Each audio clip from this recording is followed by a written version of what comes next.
Rete ospedaliera, rimodulazione delle guardie mediche e disinfestazione dei nosocomi. Questi alcuni punti discussi al vertice sulla sanità che si è tenuto ieri in prefettura d'Agrigento.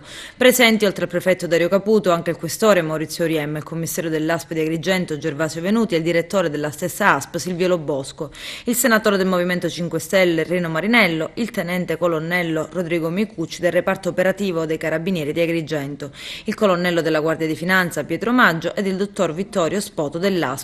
Numerosi punti all'ordine del giorno sui quali il senatore 5 Stelle ha voluto puntare l'attenzione attraverso un'approfondita analisi delle soluzioni per lo più condivise dagli interlocutori. Tra i temi più scottanti, quello igienico-sanitario legato alla presenza massiccia di zanzare nel presidio ospedaliero di Sciacca.